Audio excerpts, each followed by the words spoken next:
길거리를 걷다 보면 꼬치가게에서 지글지글 연기가 피어오르죠. 고기가 숯불 위에서 노릇하게 익어가는 모습을 보면 자동으로 발걸음이 멈춰지잖아요. 투더리군 TV입니다.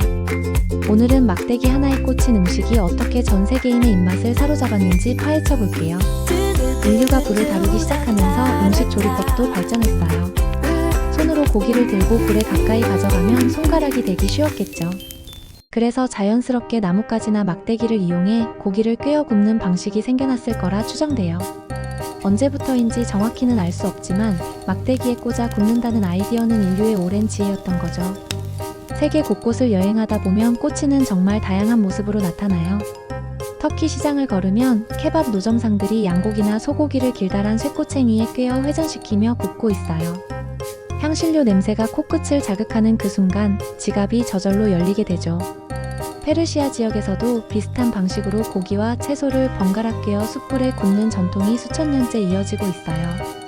태국 길거리를 걷다 보면 무핑이라는 돼지고기 꼬치를 쉽게 발견할 수 있어요.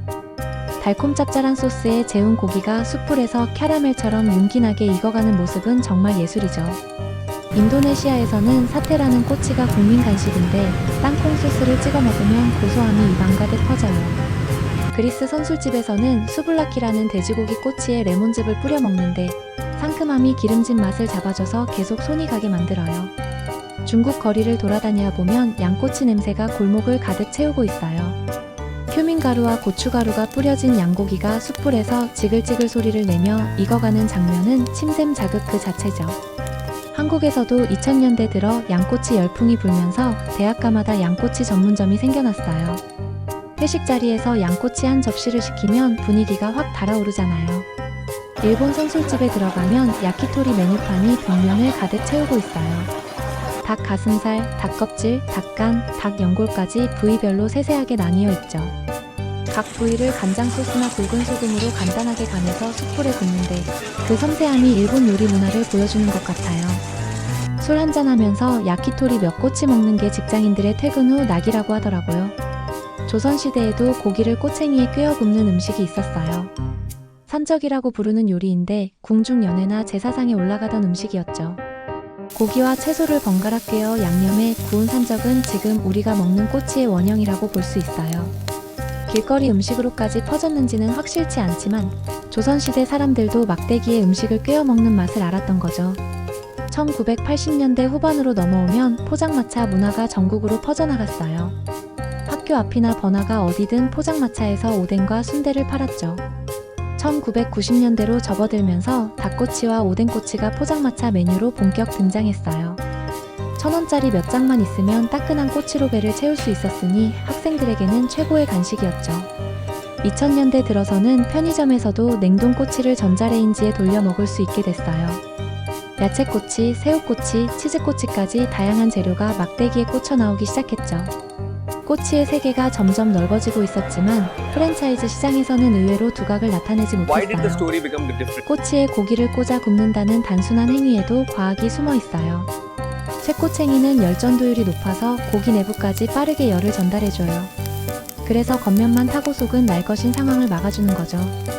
숯불에서 직접 굽다 보면 고기 표면에 마이야르 반응이라는 화학 변화가 일어나요. 이 반응이 고소한 구운 냄새를 만들어내는 주범이에요.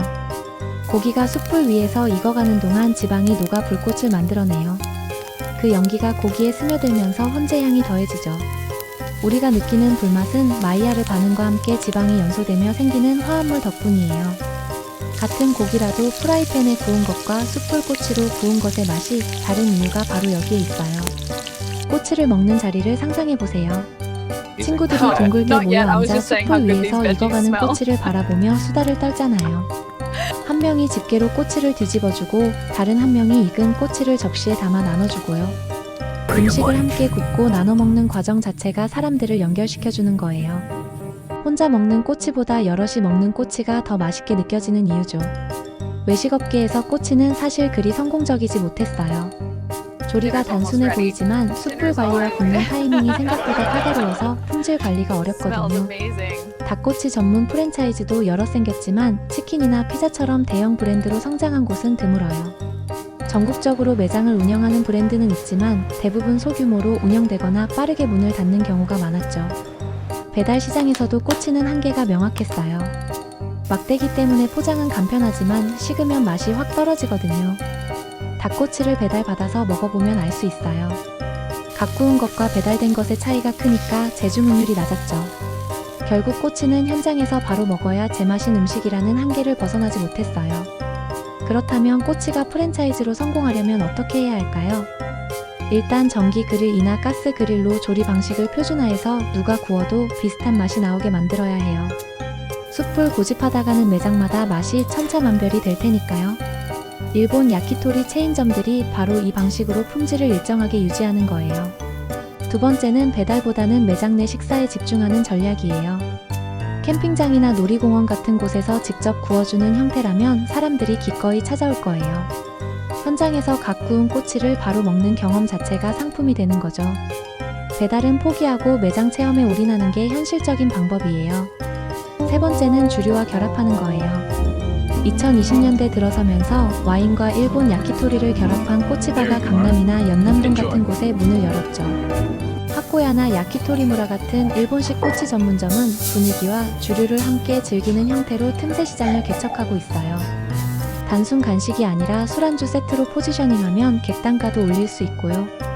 네 번째는 차별화된 소스 개발이에요. 똑같은 닭고기 꼬치라도 갈릭 버터 소스냐 고추장 양념이냐에 따라 전혀 다른 맛이 나잖아요. 독특한 시그니처 소스로 브랜드 정체성을 만들고 소스를 별도 판매까지 하면 수익 구조가 다각화될 수 있어요. 맛의 비밀이 소스에 있다면 레시피 표준화도 훨씬 쉬워지고요. 막대기 하나에 음식을 꽂는다는 단순한 아이디어가 수천 년을 거쳐 전 세계인의 식탁을 찾아갔어요. 원시시대 모닥불 앞에서 시작됐을 것으로 추정되는 꼬치는 각 나라의 문화 속에서 다양한 모습으로 진화했죠. 한국에서는 프랜차이즈로 큰 성공을 거두진 못했지만 아직 가능성은 남아있어요. 사람들이 모여 앉아 불 앞에서 함께 나눠 먹는 경험만큼은 변하지 않을 거예요. 그 경험을 어떻게 브랜드화하느냐가 꼬치 프랜차이즈의 미래를 결정할 것 같네요. 꼬치가 다시 한번 진화할 날을 기대해봅니다. 오늘도 투더리군TV와 함께 음식 속 숨은 이야기를 들어봤습니다.